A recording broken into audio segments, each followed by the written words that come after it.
इस बार राजा विक्रमादित्य बेताल को फिर से वृक्ष से उतार कर ले जाते हैं। रास्ते में बेताल राजा से कहता है, मार्ग बहुत लंबा है, चलो मैं तुम्हें एक और कहानी सुनाता हूं, इसे तुम ध्यान से सुनना। बेताल बताता है, एक समय की बात है, गौर नाम के देश में गुणशेखर राजा का राज हुआ करता था। राजा इतना बलवान था कि उसकी चर्चा दूर दूर के राज्यों तक फैली हुई थी। उस राजा की 3 सुंदर बेटियां थीं। तीनों इतनी कोमल थीं कि राजा को अक्सर उनकी चिंता लगी रहती थी।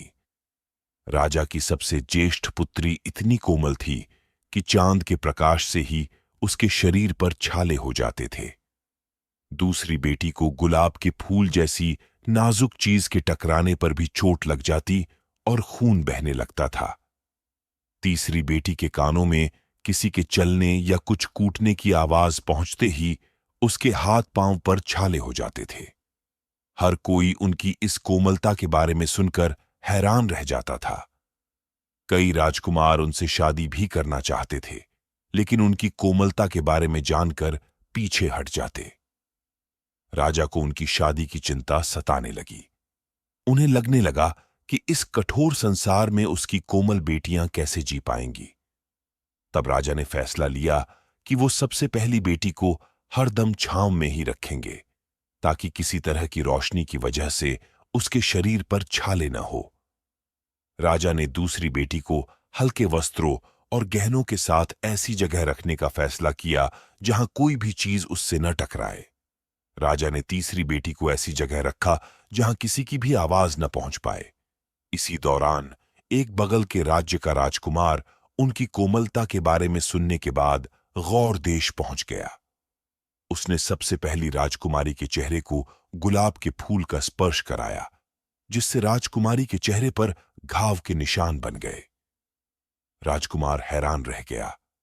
इसके बाद उसने दूसरी राजकुमारी को चांदनी रात में बाहर जाने को कहा, लेकिन जब राजकुमारी ने मना कर दिया तो वो उसे रोशनदान के पास ले गया, जहां चांद की रोशनी आ रही थी। चांद की रोशनी राजकुमारी पर लगते ही उसके शरीर पर छाले हो गए। अगले दिन राजकुमार ने सभी लोगों से मसाला कूटने के लिए कहा, जिसकी आवाज सुनकर सबसे छोटी राजकुमारी बेहोश हो गई। इतनी कहानी सुनाकर बेताल एकदम चुप हो गया और राजा विक्रम से पूछा, महाराज, ये बताइए कि इन तीनों राजकुमारियों में से सबसे अधिक कोमल कौन है और राजकुमार कौन सी राजकुमारी से विवाह करेगा? सवाल सुनने के बाद भी राजा विक्रमादित्य ने कोई जवाब नहीं दिया।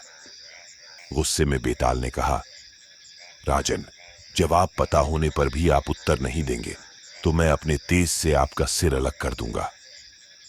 इतना सुनने के कुछ देर बाद राजा बोले, तीसरी राजकुमारी सबसे अधिक सुकुमारी और कोमल है, क्योंकि बिना कुछ किए ही उसके हाथ पैर पर छाले हो रहे थे और वो बेहोश हो रही थी। वो सिर्फ तन से नहीं, मन से भी कोमल है। इसी वजह से राजकुमार सबसे छोटी राजकुमारी से शादी करेगा। जवाब मिलते ही बेताल राजा विक्रम की पीठ से जाकर फिर से वृक्ष पर जाकर लटक जाता है और राजा उसके पीछे पीछे जंगल की ओर भागते हैं। कहानी से सीख, इंसान को अपना मन साफ रखना चाहिए। साफ मन वाले लोग दूसरों के दुख को पहचान लेते हैं। हम आशा करते हैं कि आपको आज की कहानी पसंद आई होगी।